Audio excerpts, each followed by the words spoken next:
Hello, active and passive breathing is what we're talking about in today's episode of Get a Better Broadcast Podcast and Voice Over Voice. I'm Peter Stewart. Thank you for the loan of your ears. On Twitter, Tweeter Stewart, TWWTERSTEWART. If you're enjoying these pocket-sized podcasts, I urge, encourage and thank you in advance for leaving a review on your favourite podcast provider. Apple Podcasts always works best for the whole system and algorithms. So yeah, a quick reminder that air is what fuels and carries your voice, and that you invariably speak on the out-breath when your stomach is coming in, like a bit of an accordion. So your stomach in, your voice out. Yeah. Now, not every single person always talks on an out-breath. I mean, humans usually speak while exhaling, but some humans can speak while inhaling. Think about that for a moment. Do you ever do that? You're probably saying, no, I'd never do that. But actually, I wager that you do. We don't do it very often in English. Having said that, ingressive sounds, that's what they're called, when you're making a sound while you're inhaling, ingressive sounds do occur in many languages around the world, particularly Scandinavian, and also some dialects as well. Now, the nearest we get to it in normal, everyday, kind of spoken English, and I'm not saying you'll do this every day, but you might do it several times a year, perhaps, is when we do rapid counting. Yeah? Have you ever, perhaps as a teacher or at an event, or at a children's birthday party, or, I don't know, you could be a farmer counting sheep in a field or whatever, and you're counting lots very quickly. Have you ever done something like 49, 50, 51, 52, 53, 54, 55, 56, 57, 58, 59, 60? In which case, you were counting, you were vocalising, you were talking as you were breathing in. Now, that's not a particularly good example, and hands up, full disclosure, I had to edit that example in because it took me several goes to do it. So obviously I don't do it very easily or very naturally, but I wanted to give you an impression, an idea, an example of how it might sound. And lots of people do that. And you know what? I've done it in the past, but I guess I haven't done that kind of thing very often, very recently, so I find it difficult to do at the moment. But I'm sure you recognise that particular situation where you talk while you are breathing in. It is possible to do, although you may find it a little bit tricky for you yourself personally.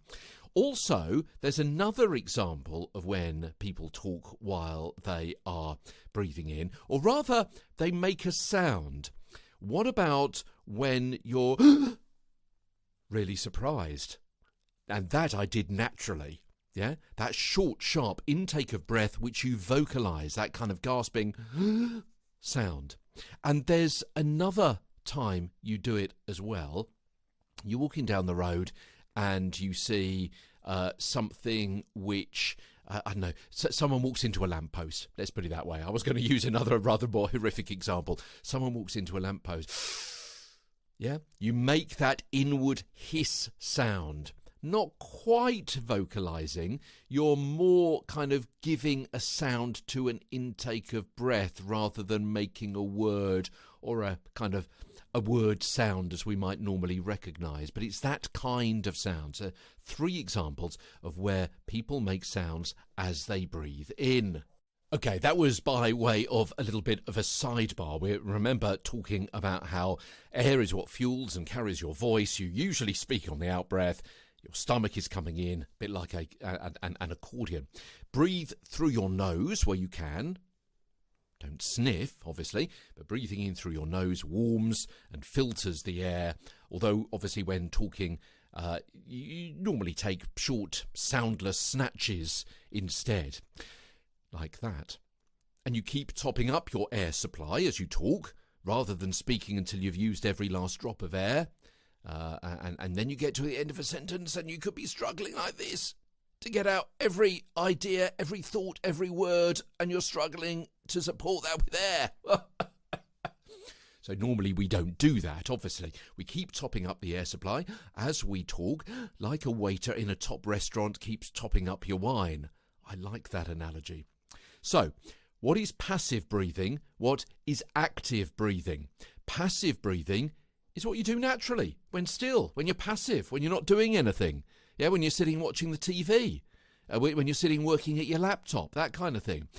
We do it about 24,000 times a day. An in-breath and an out-breath, when you're passive breathing, about the same length. We don't control them. We literally do it in our sleep.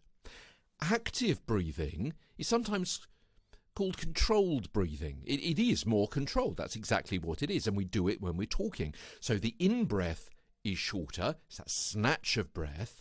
And the out-breath is much longer because it needs to power the words with the vocal folds interrupting the airflow. You use a bit more air if you're highlighting or emphasising a word. And of course, some consonants use more air. There's an awful lot of air coming out with that hissing sound, ironically. It's like air coming out of a tyre, isn't it? Or, ah. And if you noticed, automatically, before I made that sound, without even realising almost, I took a snatch of air to power the sound that I was about to make. Ah. Here's another sound that we make very often during the course of normal conversation and ad-libbing and script reading, which uses an awful lot of air, and that's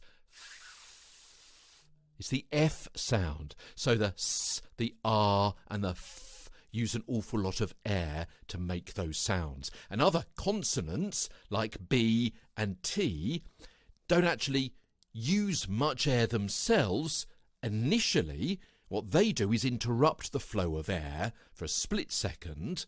Yeah? B. B. Do that yourself. We've looked at this in the recent past. And T.